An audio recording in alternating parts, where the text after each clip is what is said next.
Welcome to all.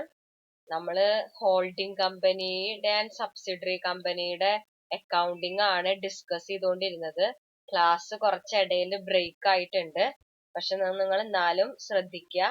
നമ്മൾ next പറയാൻ പോകുന്നത് നമ്മള് കാൽക്കുലേഷൻ ഓഫ് ഗുഡ്വിൽ ആണ്. നമുക്കറിയാം, ഒരു പാരന്റ് കമ്പനി സബ്സിഡയറി കമ്പനിയുടെ ഷെയർ അക്വയർ ചെയ്യുമ്പോൾ എന്ത് കൊടുക്കേണ്ടി വരും? എന്തെങ്കിലും ഒരു പ്രൈസ് പേ ചെയ്യേണ്ടി വരും. അതിനെയാണ് നമ്മൾ എന്ത് പറയുന്നത്? കൺസിഡറേഷൻ എന്ന് പറയുന്നത്. ആ പ്രൈസ് എന്ന് പറയുന്നത് എന്താണ്? പാരന്റ് കമ്പനി സബ്സിഡയറി കമ്പനിയിൽ നടത്തുന്ന ഇൻവെസ്റ്റ്മെന്റിനെയാണ് നമ്മൾ പ്രൈസ് എന്ന് പറയുന്നത്. അതായത് ആ സബ്സിഡയറി കമ്പനിയുടെ ഷെയർ അക്വയർ ചെയ്യാൻ വേണ്ടിയിട്ട് പാരന്റ് കമ്പനിയുടെ കോസ്റ്റ് ഓഫ് ഇൻവെസ്റ്റ്മെന്റ് ആണ് എന്ത്? ആ പ്രൈസ് അല്ലെങ്കിൽ കൺസിഡറേഷൻ എന്ന് പറയുന്നത്. So parent company share acquire ചെയ്യുമ്പോൾ എന്താണ്? പാരന്റ് കമ്പനിക്ക് കമ്പനിയുടെ അസറ്റിനകത്ത് എന്തുണ്ടാവും? ഒരു പ്രപ്പോർഷനേറ്റ് ഹോൾഡിംഗ് ഉണ്ടായിരിക്കും, അല്ലെങ്കിൽ അവകാശം ഉണ്ടായിരിക്കും. നമുക്കൊരു എക്സാമ്പിൾ പറയുകയാണെങ്കിൽ ജസ്റ്റ് ഒന്ന് നോക്കുക.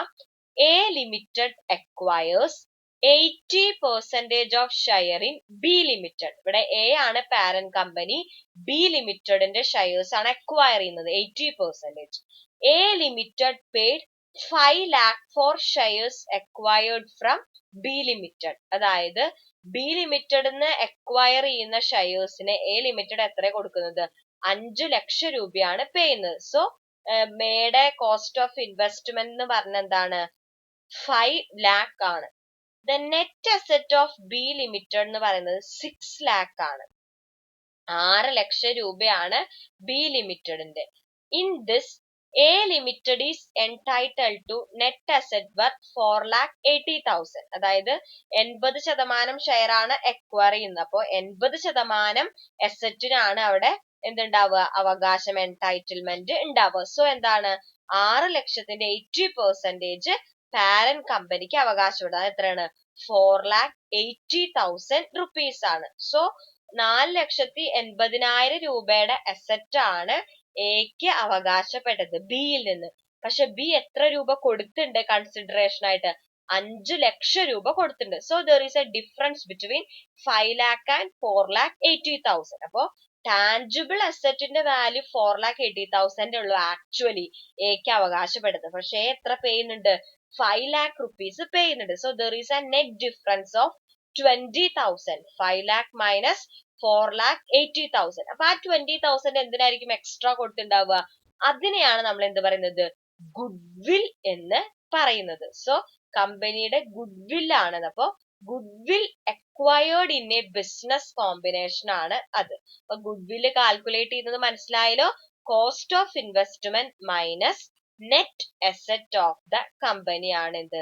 ഗുഡ്വില്ല് കാൽക്കുലേറ്റ് ചെയ്യുന്നത്. ക്ലിയർ ആയി എന്ന് വിചാരിക്കുന്നു. അപ്പൊ സോ നമ്മൾ ടാൻജിബിൾ അസറ്റിന്റെ വാല്യൂവിനെക്കാട്ടിലും ഓവർ ആൻഡ് എബോവ് പേ ചെയ്യുന്ന എമൗണ്ടിനെയാണ് എന്ത് പറയുന്നത്? ഗുഡ്വിൽ എന്ന് പറയുന്നത്. നോർമലി ഗുഡ്വിൽ എന്ന് പറയുന്നത് ഒരു അസറ്റ് ആയിട്ടാണ് റെക്കഗ്നൈസ് ചെയ്യുന്നത്. അത് ആദ്യം ഇനീഷ്യലി അത് കോസ്റ്റിലാണ് മെഷർ ചെയ്യുക. ദെൻ ഫസ്റ്റ് റെക്കഗ്നിഷന് ശേഷം സബ്സിക്വന്റ് റെക്കഗ്നിഷനിൽ അത് എന്ത് ചെയ്യും? Cost less any accumulated impairment loss. എന്തെങ്കിലും ലോസ് അതിന് സംഭവിച്ചിട്ടുണ്ടെങ്കിൽ അത് എന്ത് ചെയ്യും? അത് കുറയ്ക്കും. ഒരിക്കലും ഗുഡ്വില്ല് നമ്മൾ അമോർട്ടൈസ് ചെയ്യല്ല ചെയ്യുന്നത്. അക്കൗണ്ടിങ് സ്റ്റാൻഡേർഡ് 36 പ്രകാരം എംപയർമെന്റ് ഓഫ് അസറ്റ് ആണ് അതിനകത്ത് അപ്ലിക്കബിൾ ആയിട്ടുള്ളത്. അപ്പൊ ഗുഡ്വില്ലിന്റെ കാര്യം ക്ലിയർ ആയെന്ന് വിചാരിക്കുന്നു. ഇനി നമുക്ക് ഡിസ്കസ് ചെയ്യാനുള്ളത് method of calculation of goodwill ആണ്. നമുക്കൊന്ന് ഒരു മെത്തേഡ് ഇതാക്കാം. അത് ഒരുപാട് സിറ്റുവേഷൻ അനുസരിച്ചാണ് ഗുഡ്വില്ലിന്റെ കാൽക്കുലേഷനും ആക്ച്വലി ഡിഫറെന്റ് ആയിരിക്കും. അതിൽ ഫസ്റ്റ് വരുന്ന ഒരു സിറ്റുവേഷൻ എന്ന് പറയുന്നത് ഇത്രയേ ഉള്ളൂ. നമ്മൾ കൺസിഡറേഷൻ ട്രാൻസ്ഫർ ചെയ്ത് കഴിഞ്ഞു. നമ്മുടെ പാരന്റ് കമ്പനി 100% നെറ്റ് അസറ്റും സബ്സിഡറിയിൽ നിന്ന് എന്ത് ചെയ്തു? അക്വയർ ചെയ്തു. ഇവിടെ ഈ സിറ്റുവേഷനിൽ 2 പോയിന്റ് ആണത്. Parent companies acquire 100% share in subsidiary. അതായത് അവിടെ നോൺ കൺട്രോളിങ് ഇൻട്രസ്റ്റ് ഒന്നും ഇല്ല. അപ്പൊ അതാണ് അവിടുത്തെ സിറ്റുവേഷൻ. അതായത് 100% ഷെയർസും പാരന്റ് കമ്പനി അക്വയർ ചെയ്യുകയാണെങ്കിൽ ആൻഡ് കൺസിഡറേഷൻ ട്രാൻസ്ഫർ ചെയ്തെങ്കിൽ നമ്മൾ എങ്ങനെയാണ് ഗുഡ് വില്ല് കാൽക്കുലേറ്റ് ചെയ്യാന്നാണ്. അപ്പൊ അതിന് വെൽ ഡിഫൈൻഡ് ആയിട്ടുള്ള ഒരു ഫോർമുല ഉണ്ട്. നമ്മൾ പറഞ്ഞു ഗുഡ് വിൽ എന്ന് പറഞ്ഞ എന്താണ്, നെറ്റ് അസറ്റിന്റെ വാല്യൂവിനെക്കാട്ടിലും കൂടുതൽ നമ്മൾ പ്രൊവൈഡ് ചെയ്യുന്ന എമൗണ്ട് ഓഫ് കൺസിഡറേഷനെയാണ് നമ്മൾ എന്ത് പറയുന്നത്, ഗുഡ് വിൽ എന്ന് പറയുന്നത്. സോ ഗുഡ് വിൽ എങ്ങനെ കാൽക്കുലേറ്റ് ചെയ്യുക, consideration transferred minus net asset acquired at acquisition ആണ്. അതിനകത്ത് കൺസിഡറേഷൻ എന്ന് പറയുമ്പോൾ എത്ര രൂപയാണ് ഷെയർസ് അക്വയർ ചെയ്യാൻ കൊടുത്തിരുന്ന ക്വസ്റ്റ്യനിൽ ഉണ്ടാവും അത്. നെറ്റ് അസറ്റ് എന്ന് പറഞ്ഞത് നമുക്ക് കാൽക്കുലേറ്റ് ചെയ്യാൻ നമ്മൾ ഓൾറെഡി പഠിച്ചതാണ്. എന്താണ് net asset of A company എന്ന് പറഞ്ഞാൽ share capital plus reserve and surplus. അതിനെയാണ് നമ്മൾ എന്ത് പറയുന്നത്, നെറ്റ് അസറ്റ്. അല്ലെങ്കിൽ വേറൊരു രീതിയിൽ നമുക്ക് കാൽക്കുലേറ്റ് ചെയ്യാം, total assets acquired minus total liability. ഈ രണ്ട് ഫോർമുല യൂസ് ചെയ്താലും we will get the net assets. അപ്പൊ കൺസിഡറേഷനിൽ നിന്ന് നെറ്റ് അസറ്റ് അക്വയർഡ് ലെസ് ചെയ്ത് കഴിഞ്ഞാൽ we will get the value of goodwill. നമുക്ക് ജസ്റ്റ് ഒരു പ്രോബ്ലം നോക്കാം. X limited acquire 100% share of Y limited which has a 40,000 shares of 10 each at a market price of 12 each. ഇവിടെ X limited എന്ന parent company Y ലിമിറ്റഡിന്റെ 40,000 shares ആണ് acquire ചെയ്യുന്നത്. എങ്ങനെ, market പ്രൈസിനാണ് acquire ചെയ്യുന്നത്. ഇത് ഓരോ ഷെയറിനും 12 രൂപയാണ് നമ്മൾ പേ ചെയ്യുന്നത്. The assets and liabilities of Y Limited are 5 lakh and 1 lakh respectively. Calculate goodwill. നമുക്കൊരു ഗുഡ് വില് കാൽക്കുലേറ്റ് ചെയ്യാനുള്ള പ്രോബ്ലം തന്നാൽ ഫസ്റ്റ് നമ്മൾ നോക്കേണ്ടത് ഏതാണ് സിറ്റുവേഷൻ എന്നാണ്. ഇവിടെ ക്വസ്റ്റ്യനിൽ വളരെ ക്ലിയർ ആയിട്ട് പറഞ്ഞിട്ടുണ്ട്, the parent company is acquiring 100% share in subsidiary company. So എന്താണ്, സിറ്റുവേഷൻ 1 ആണ്. അപ്പോ നമ്മുടെ ഫോർമുല എന്താണ്, consideration transferred minus net asset of the കമ്പനിയാണ്. ഇവിടെ എങ്ങനെയാണ് കൺസിഡറേഷന്റെ ഒരു ബൾക്ക് എമൗണ്ട് അല്ല പറഞ്ഞിരിക്കുന്നത്, എന്താണെന്ന് പറഞ്ഞിട്ടുണ്ട്, വൈ ലിമിറ്റഡിന്റെ 40,000 ഷെയർസ് ആണ് എക്സ് ലിമിറ്റഡ് അക്വയർ ചെയ്യുന്നത്. എങ്ങനെ, മാർക്കറ്റ് പ്രൈസ് ഓഫ് 12 ഈച്ച്. ഓരോ ഷെയറിനും 12 രൂപ കൊടുത്തിട്ടാണ് അക്വയർ ചെയ്യുന്നത്. അപ്പൊ എത്ര രൂപ മൊത്തം കൊടുക്കും, 40,000 ഇൻറ്റു 12.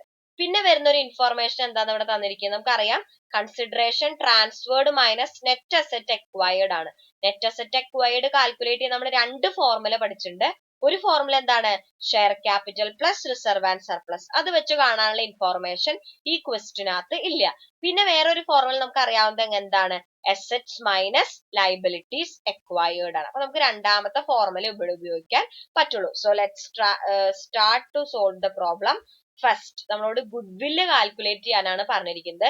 ഇവിടെ സിറ്റുവേഷൻ എന്ന് പറയുന്നത് 100% of shares is acquired by parent കമ്പനിയാണ്. അങ്ങനെയുള്ള ഒരു സാഹചര്യത്തില് ഗുഡ് വില്ല് കാൽക്കുലേറ്റ് ചെയ്യാനുള്ള ഫോർമുല എന്താണ്, goodwill equal to consideration transferred minus net asset acquired. ഇവിടെ കൺസിഡറേഷൻ ട്രാൻസ്ഫേർഡ് എന്ന് പറഞ്ഞാൽ എത്രയാണ്, എത്ര രൂപയാണ് നമ്മൾ സബ്സിഡറിക്ക് കൊടുത്തത്.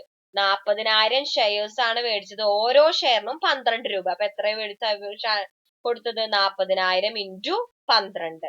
അതായത് എത്ര വരിക, 4,80,000 റുപ്പീസ് ആണ് നമ്മൾ കൊടുത്തത്. മൈനസ് നെറ്റ് അസറ്റ് അക്വയർഡ് ആണ്. നെറ്റ് അസറ്റ് അക്വയർഡ് കാണാനുള്ള ഫോർമുല എന്താ, അസറ്റ്സ് മൈനസ് ലൈബിലിറ്റി. അസറ്റ് എത്രയാ, 5 lakh മൈനസ് 1 lakh എത്രയാണ്, 4 lakh. അപ്പൊ നെറ്റ് അസറ്റ് 4 lakh, കൺസിഡറേഷൻ കൊടുത്തിരിക്കുന്നത് 40,000 മൈനസ് 12. സോ ജസ്റ്റ് അപ്ലൈ ചെയ്യുക, 40,000 ഇൻറ്റു 12 മൈനസ് 4 lakh എത്ര വരിക, it will be equal to 80,000. 40,000 into 12 എന്ന് പറയുമ്പോൾ 4,80,000 ആണ്.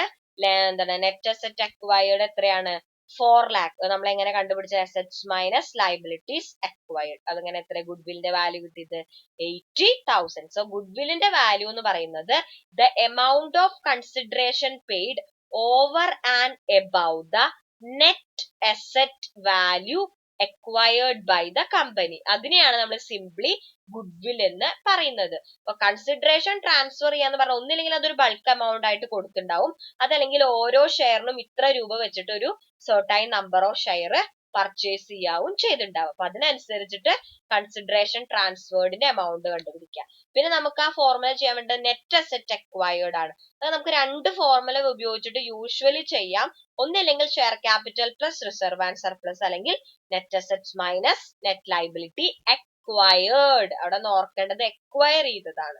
എന്നിട്ട് അത് ജസ്റ്റ് സോൾവ് ചെയ്താൽ we will get the goodwill. അപ്പൊ ക്ലിയർ ആയെന്ന് വിചാരിക്കുന്നു. എന്തെങ്കിലും ഡൗട്ട്സ് ഉണ്ടെങ്കിൽ ചോദിക്കുക. Thank U.